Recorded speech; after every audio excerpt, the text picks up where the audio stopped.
Hello दोस्तों, तो आज हम देखेंगे गाइडर्स एडवेंचर के लास्ट के 2 एपिसोड को, यानी एपिसोड 11 और 12 को। कहानी के शुरू में ताकरू उन्हें सोल्यूशन के बारे में बताता है, जिसे सुन वेल रोने लगती है कि अब कोई भी उसकी तरह कर्ल चाइल्ड पैदा नहीं होगा। इसके बाद होपविल एल्फ गोड रिवर अरीना को ढूंढने के लिए निकल जाती है। इसके बाद हम ताकरू को देखते हैं। होपविल उसे बताती है कि उसे रिवर अरीना कहीं नहीं मिल रहा, जिसे सुन वेल बोलते है कि लगता है कि वो हमसे छिप रहा है। ताकरू बोलता है कि मुझे लगता है कि ज्यादा घना माना की वजह से रिवर अरीना छुप गया होगा और सबसे पहले उन्हें जानकारी इकट्ठा करनी होगी। क्या यहाँ आसपास कोई गिल्ड है? जिसे सुन वेल उन्हें एल्फ के डेमस गिल्ड के बारे में बताते हैं और क्ले उन्हें बताता है कि डेमस गिल्ड इस कॉन्टिनेंट के सबसे फेमस गिल्ड है। के बाद वो सभी उस गिल्ड के पास पहुंच जाते हैं और अंदर जाने के बाद गिल्ड मास्टर साला उनका वेलकम करती है। यहाँ तक कि वो ताकलो और बी के बारे में भी सब कुछ जानती थी। इसके बाद वो बेल के साथ फ्लर्ट करने लगती है।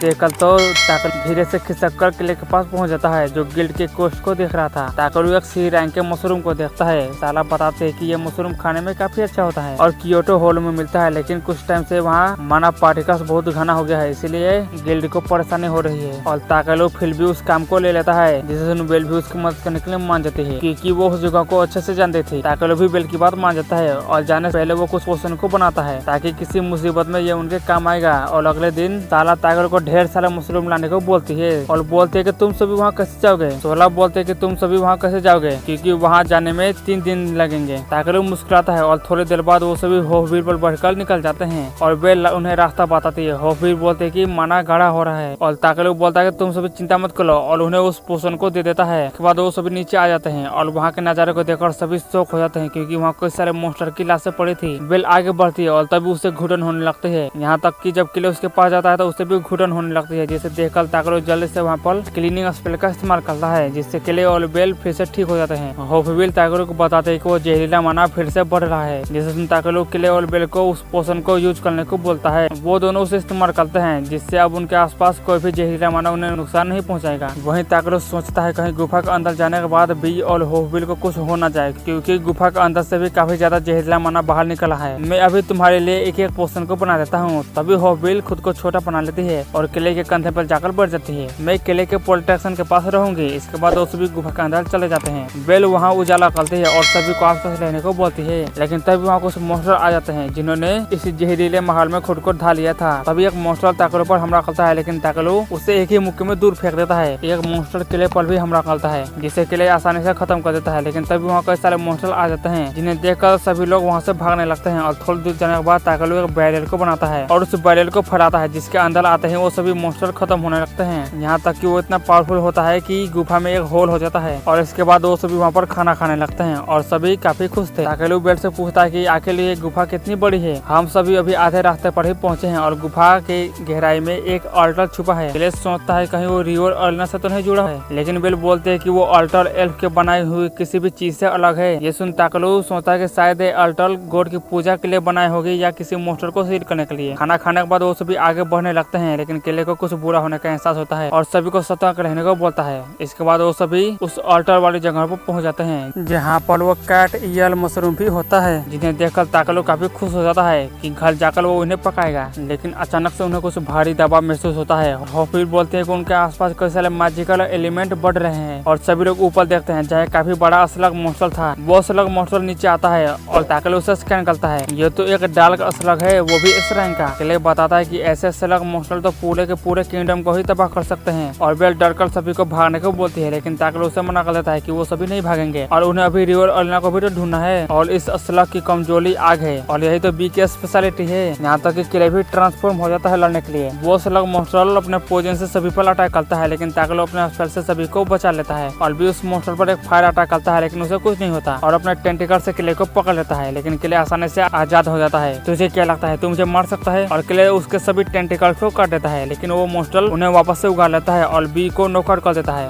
वहीं ताकलो सोचता है आखिर इस तरह मॉन्स्टर कैसे देख रहा है और वो उसके एंटीना को देखता है और बेल उस मॉन्स्टर पर हमला करने के लिए जाती है और ताकलो अपने फायर अटैक से उस मॉन्स्टर को रोकता है। इसके बाद बेल ऊपर जाकर उस स्लग मॉन्स्टर के एंटीना को काट देती है और बी एक काफी बड़ा फायर अटैक करता है उस स्लग मॉन्स्टर पर, लेकिन इतने बड़े अटैक से भी उस मॉन्स्टर को कुछ नहीं होता और बच जाता है। और ताकलो समझ आता है कि यहाँ की जो नमी है उसकी वजह से उस मॉन्स्टर को कुछ नहीं हो रहा। इसके बाद वो अपने मैजिक से यहाँ पर नमक लाता है और वो उस नमक से उस स्लग मॉन्स्टर पर अटैक करने लगता है और नमक की मदद से वो मॉन्स्टर पिघलने लगता है और आखिर में क्ले अपने स्पीड से उस मॉन्स्टर को खत्म कर देता है। इसके बाद वो सभी आगे बढ़ने लगते हैं और थोड़ी दूर जाने के बाद वो सभी काफी शॉक हो जाते हैं क्योंकि वहाँ उस स्लग मॉन्स्टर के सैकड़ों अंडे थे और अगर वो सभी बाहर आ गए तो कितनी तबाही होगी। ताकलू उन अंडों को स्कैन करता है कि ये अंडे तो ए रैंक के हैं, लेकिन सूरज की रोशनी पड़ने से वो सभी खत्म हो सकते हैं। इसके बाद ताकलू अपने मैजिक से सूरज को बनाता है जिसकी रोशनी पड़ने से वो सभी अंडे खत्म हो जाते हैं। लेकिन तभी वहाँ काफी तेजी से हवा आती है और हॉफ भी बोलते हैं कि सभी जहरीला मना खत्म हो गया है और रिवर अरीना उन्हें बुला रहा है। तो क्या रिवर अरीना जाग गया? इसके बाद वो सभी हॉफ पर बैठकर आगे जाने लगते हैं और थोड़ी दूर जाने के बाद वो सभी नीचे आते हैं जहाँ का नजारा बहुत ही खूबसूरत था और ताकलू और भी तो इसे देखते ही रहते हैं। तभी हॉफवील बोलती है कि रिवर अरीना उनके आसपास ही है। तभी वो कुछ एल्फ्स को देखते हैं जिनमें बेल की बहन लुतिकाला भी होती है। वो दोनों आमने सामने आती है और हॉफवील बोलते हैं कि लगता है कि सारे एल्फ्स यहीं पर बस गए हैं। वहीं ताकलू को लगता है कि हमें बेल की बहन भी मिल गई है, लेकिन वो दोनों आपस में लड़ने लगते हैं जिन्हें देखकर ताकलू और भी काफी नहीं बहुत ही ज्यादा शौक हो जाते हैं। लुतिकाला बोलते हैं तुमने कैसे सोच लिया कि मैं इस बेकार से नीमों वाले गाँव में वापस से जाऊंगी? वेल बोलते कि तुमने मुझे बिना बोले क्यों चली गई? ये जानकर के वेल को उसकी चिंता है। लुतिकाला थोड़ी देर के लिए रुक जाती है और फिर वो बेल को घूसा मारती है जिससे वो दूर जाकर गिरती है और वो दोनों ऐसे ही एक दूसरे की पिटाई में लगे रहते हैं जिन्हें लालटा देखकर हॉफवील को भूख लग जाती है। ताकलू बोलता है कि आज वो काफी कमाल के मसालेदार खाना बनाएगा, जिसे सुन बेल तेजी से जाकर अपने आप को साफ करने लगती है। इसके बाद ताकलू लुतिकाला के पास जाता है जिन्हें देखकर वो बोलते हैं कि मुझे काफी खुशी है कि बेल को आप जैसे दोस्त मिले हैं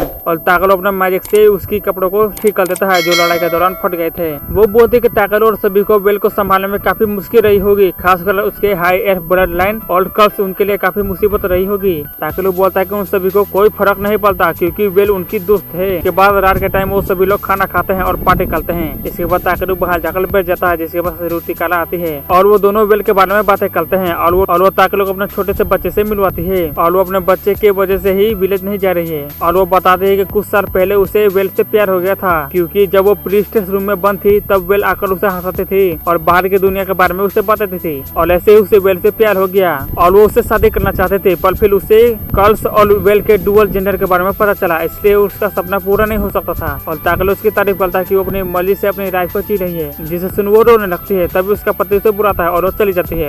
वहीं ताकलू उन सभी को इतना खुश देखकर काफी मुस्कुराता है। इसके अगले दिन वो सभी रिवर अरीना को ढूंढने के लिए निकल जाते हैं और जंगल में उसे ढूंढने लगते हैं। क्ले ताकलू से पूछता है क्या वो बेल को पीछे छोड़ना जरूरी था? हाँ, उन दोनों को थोड़ा समय चाहिए एक दूसरे को समझने के लिए। तभी हॉफवील ताकलू को पीछे देखने को बोलती है और ताकलू देखता है कि उसके पीछे एक मोटा सा व्यक्ति है जो खुद को रिवर अरीना बताता है और ताकलू से चिपकने लगता है, लेकिन क्ले उसे नहीं देख पा रहा था। तभी हॉफवील रिवर अरीना पर गुस्सा करते हुए बोलते हैं कि उसने अपने लोगों को छोड़कर दूसरे जमीन पर भाग गया, जबकि मैं सालों तक पत्थर की मूर्ति बनी रही अपनी जिम्मेदारी को पूरा करने के लिए। और ऐसे ही वो दोनों आपस में लड़ने लगते हैं, लेकिन ताकलू उन्हें शांत करता है और उसे बाकी सभी एल्फ्स की मदद करने को कहता है। इसके अगले सीन में वो सभी और लुतिकाला एल्वन विलेज पहुंच गए थे और लुतिकाला कुन को और सभी को अपना बच्चा दिखाते हैं, जिन्हें देख कुन और अर्जुन काफी खुश होते हैं। लेकिन तभी एक एल्डर लुतिकाला पर गुस्सा करता है कि उसने उनके नोबल ब्रदर को खराब किया, लेकिन वो बोलते हैं कि उसने बिना किसी प्रॉब्लम के एक हेल्दी बेबी को जन्म दिया है। लेकिन वो सभी एल्डर्स अभी भी अपने ब्लड लाइन का रोना रो रहे थे। जिसके बाद हॉफवील रिवर अरीना को बोलते हैं कि वो सामने आकर उन सभी को समझाए और सभी के सामने एक स्पेल को कास्ट करती है जिससे पूरा कैसल ही हिल जाता है और सभी के सामने रिवर अरीना आ जाते हैं और सभी एल्डर्स को डांटते हुए बोलते हैं कि उन्होंने उनकी सलाह को गलत समझ लिया और खुद को पास्ट में ही कैद कर लिया। और अपने गार्डियन की बात सुनकर वो सभी एल्डर्स डर जाते हैं और नीचे झुक जाते हैं। और ब्लड लाइन को संभाल लेने का मतलब ये नहीं था कि वो सभी आपस में ही शादी करे और दुनिया से कट जाए और इस चीज को छोड़ो और हेल्दी बेबी को एक्सेप्ट करना सीखो। ये देख के अब सबको शांत हो गया है। ताकलू सभी को बाहर जाने का इशारा करता है और सभी एल्फ्स आपस में एक मीटिंग करते हैं और ताकलू वापस से बेलकान सिटी जाने का प्लान बनाता है। क्ले पूछता है क्या वो बेल को एल्फ के साथ ही छोड़ना चाहता है? बेल का काम पूरा हो गया है, उसने अपनी बहन को ढूंढ लिया और अपने ब्लड लाइन को भी ठीक कर लिया है और अब उसे यहीं रहकर अपने लोगों की मदद करना चाहिए, जिससे सुन क्ले भी उसकी बात मान जाता है। अगले दिन सभी एल्फ्स बाहर निकलकर ताकलू और सभी को जाते हुए आखिरी बार गुड बाय बोलते हैं। उन सभी का शुक्रिया करती है। क्ले बोलता है कि क्या तुम अभी भी बेल को पीछे छोड़ना चाहते हो? ये बेल पर डिपेंड करता है क्या वो हमारे साथ आएगी। बेल बोलते क्या वो कुछ दिन नहीं रुक सकते? ताकलू बोलता कि वो नहीं रुक सकते। क्ले बोलता कि वो सभी को याद रखेगा। इसके बाद वो सभी बेलकान सिटी वापस पहुंच जाते हैं और ताकलू को उसकी कैंची भी मिल जाती है और वो कुछ कोस्ट को पूरा करने के लिए जाते हैं और ऐसे ही एक महीना बीत जाता है। वहीं ताकलू दूसरी तरफ बेल लुतिकाला के बच्चे के साथ खेल रही थी। वहीं ताकलू और सभी ने मिलकर एक मॉन्स्टर को हराया था। क्ले पूछता है कि आगे ताकलू कहाँ जाएगा? मैं समुद्र देखना चाहता हूँ। हॉफवील बोलती है कि यहाँ कई सारे लेक्स हैं और क्ले उसे एक सी पोर्ट के बारे में बताता है। तभी भी उन सभी को दूसरी तरफ देखने को को बोलता है और वो सभी देखते हैं कि वेल उसी मोस्टर पर बैठकर वापस आ जाती है। तुम यहाँ क्यों आई हो? दरअसल मेरी फैमिली वाले ने मुझे तुम्हारे साथ जाने को कहा है क्योंकि सभी एफ चाहते हैं कि मैं अपने मर्जी से दुनिया घूमूं। दूसरी तरफ यह सब देखकर गोड काफी खुश होते हैं कि ताकलू के इस न्यू लैब को देखकर। वही उन सभी को देखकर ताकलू को वो सभी चीजें याद आने लगती है कि कैसे वो इस वर्ल्ड में आया, बी से मिला। ऐसे ही वो अपने एडवेंचर वाली लाइफ को याद करने लगता है और बोलता है कि वो समुद्र की ओर जा रहे हैं, जिससे सुन सभी लोग काफी खुश हो जाते हैं। और जाने से पहले ताकलू वेल से बोला कि सबसे पहले तुम इस बुदबुदार जीव को मुझसे दूर रखो। और इसी के साथ एक कमाल के एपिसोड और सीजन ही खत्म होता है। और अगर वीडियो पसंद आया हो तो वीडियो को लाइक करके चैनल को भी सब्सक्राइब जरूर करें। मिलते हैं किसी और न्यू वीडियो में, तब तक के लिए बाय।